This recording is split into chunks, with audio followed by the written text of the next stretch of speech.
ముందుగా ప్రతి ఒక్కరు కూడా కింద ఉన్నటువంటి సబ్స్క్రైబ్ బటన్ ని నొక్కి మన ఛానల్ని సబ్స్క్రైబ్ చేసుకునే ప్రయత్నం చేయండి. ఇక తెలంగాణ రాష్ట్రంలో కాంగ్రెస్ ప్రభుత్వం అవుట్ సోర్సింగ్ ఉద్యోగులను ఏ రకంగా ఇబ్బంది పెడతా ఉంది, అవుట్ సోర్సింగ్ ఉద్యోగులు ఎన్ని ఇబ్బందులు పడతా ఉన్నారు, వాళ్ళ కుటుంబాల పరిస్థితి చూస్తే ఈరోజు నిజంగా చాలా బాధ అనిపిస్తూ ఉంది. అవుట్ సోర్సింగ్ ఉద్యోగులంతా కూడా ఫోన్లు చేసి మా కష్టాలని చెప్పే ప్రయత్నం చేయండి, దయచేసి ప్రభుత్వ దృష్టికి తీసుకెళ్ళండి అని చెప్పేసి వాళ్ళు పదే పదే చెప్తా ఉంటే మాకే బాధ అనిపిస్తూ ఉంది. అంటే మేము ఇక్కడ ఏదో ప్రభుత్వాన్ని తప్పుగా పట్టించడము, లేకపోతే ప్రభుత్వం పైన బురద జల్లడము, ప్రభుత్వాన్ని తిట్టడము, ప్రభుత్వాన్ని కడిగి పడేయడము ఇటువంటిది కాదు. అవుట్ సోర్సింగ్ ఉద్యోగులు ఇవాళ ఇబ్బందులు పడతా ఉన్నారు. వాస్తవంగా ప్రభుత్వం నడుస్తూ ఉందంటే ప్రభుత్వం అంతా కూడా, ప్రభుత్వంలో ఉన్నటువంటి ఆసుపత్రులు కానీ, పాఠశాలలు కానీ, కళాశాలలు కానీ, లేకపోతే ఇంకా వేరే ప్రభుత్వానికి సంబంధించినటువంటి ఏ ఆఫీసులైనా కూడా ఇవాళ నడుస్తూ ఉన్నాయంటే దానికి ప్రధాన కారణం అవుట్ సోర్సింగ్ ఉద్యోగులు. అవుట్ సోర్సింగ్ ఉద్యోగులు లేకపోతే, వాళ్ళు పొద్దుగాల లేసి పోయి తాళాలు తీయకపోతే, పొద్దుగాల తీసి గేట్లు ఓపెన్ చేయకపోతే ఏ సంస్థ కూడా నడవదు, ఏ ఆఫీస్ కూడా ఓపెన్ కాదు. వాళ్ళు ఇంటి నుంచి కదలకపోతే ఇవాళ తెలంగాణ రాష్ట్రంలో ఏ ఆఫీసులు కూడా ప్రభుత్వానికి సంబంధించి నడవవు.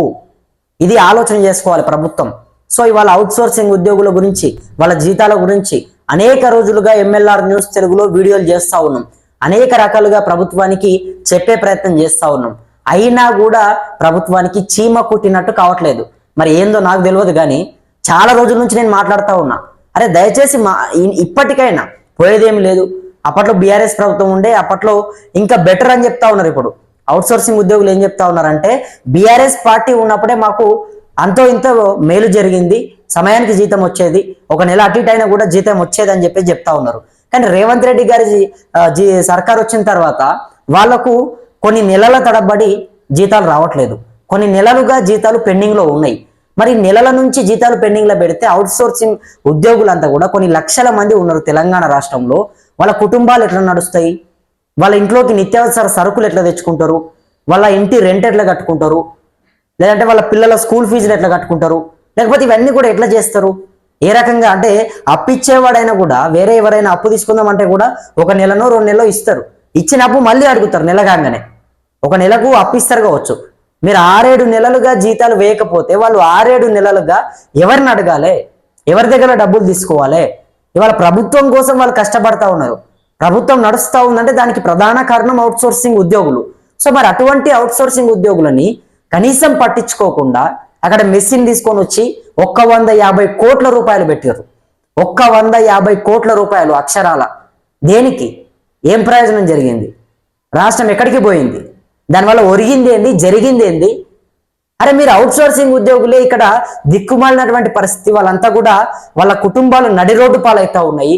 రాష్ట్రం కోసం సావశక్త మొత్తం పొద్దుగాల లేచి నుంచి 10-12 గంటల పాటు, అంటే అందరికీ 8 గంటలు ఉంటుంది, కానీ అవుట్ సోర్సింగ్ ఉద్యోగులు సుమారు 10 నుంచి 12 గంటల పాటు కష్టపడతా ఉన్నారు ప్రభుత్వం కోసం. మరి ప్రభుత్వం మాత్రం వాళ్ళ గురించి ఆలోచన చేయదా? ప్రభుత్వం మాత్రం వాళ్ళ గురించి పట్టించుకోదా?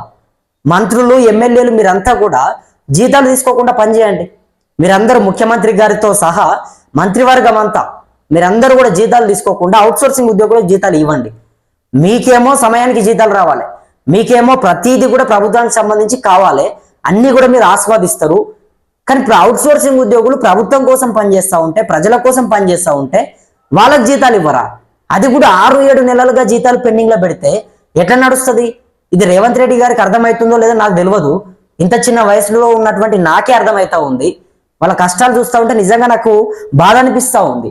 అరే వాళ్ళు ఫోన్లు చేసి దయచేసి మాట్లాడండి అన్న, ఏంది పరిస్థితి, మాకేంది కర్మ, ఏమీ తోచక ఏదో ఒక ఉద్యోగం చేసుకుంటా ఉంటే దీనికి కనీసం భద్రత లేదు, ఆ జీతాలు బోనస్ ఇచ్చేది లేదు. బోనస్ గురించి మాట్లాడితే ఇంకా దీన్ని నవ్వాలనో ఏడవాలనో కూడా అర్థం కాదు నాకు.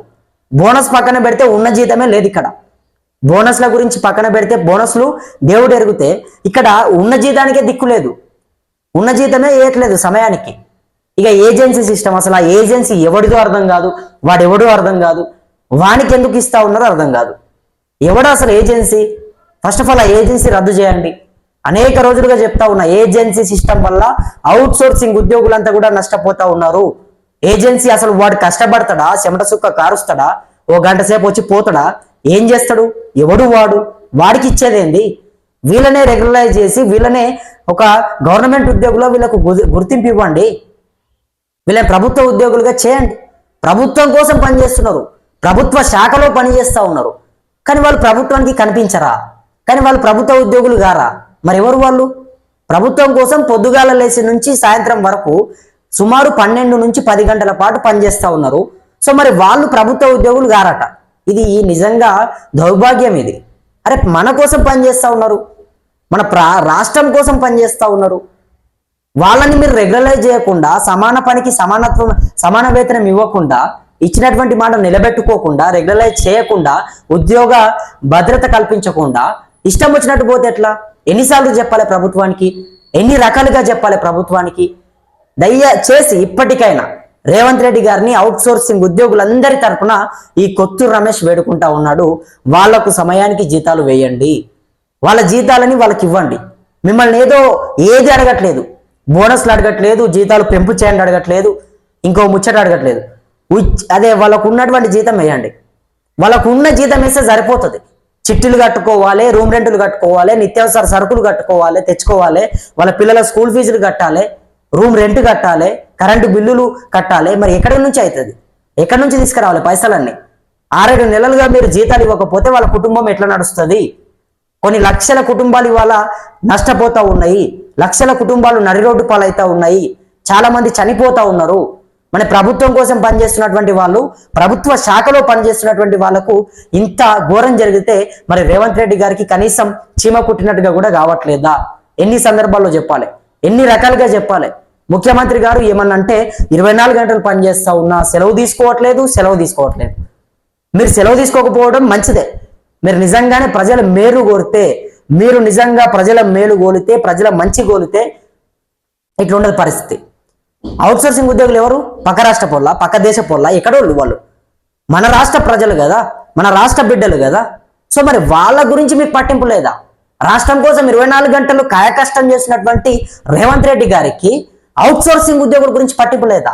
24 గంటలు మీరు పనిచేస్తున్నారు, బాగానే ఉంది.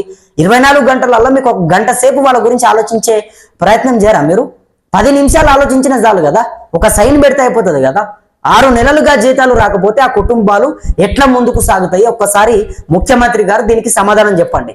ఎట్లా సాగుతాయి? ఎట్లా నిత్యావసర సరుకులు తెచ్చుకుంటారు? ఎట్లా ఇంటి అద్దెలు కట్టుకుంటారు? వాళ్ళ పిల్లల్ని ఎట్లా చూసుకుంటారు? మీరు జీతాలు లేకుండా పనిచేయండి. ఒక 6-7 నెలలుగా మంత్రులు, ఎమ్మెల్యేలు, మీరు అందరూ కూడా జీతాలు లేకుండా పనిచేసే ప్రయత్నం చేయండి. అప్పుడు మీకు తెలుస్తుంది ఆ బాధ ఏందో. అయినా మీ దగ్గర కోట్ల రూపాయలు ఉన్నాయి కాబట్టి పెద్ద పోయేదేమి ఉండదు. కానీ ఇవాళ ఉద్యోగులంతా కూడా చిన్నపాటి కుటుంబాలు, పేద కుటుంబాలు, ఏదో ఒక ఉద్యోగం చేసుకొని బతుకుదాం అనుకుంటే ఆ ఉద్యోగానికి భద్రత ఉండదు. మళ్ళీ అందులో వాడెవడో ఏజెన్సీ అని పెడతారు, అసలు వాడెవడో అర్థం కాదు. వాడిని పెట్టి వీళ్ళకి మోసం చేస్తారు, వీళ్ళ నోటికాడి బుక్కలు లాక్కుంటారు.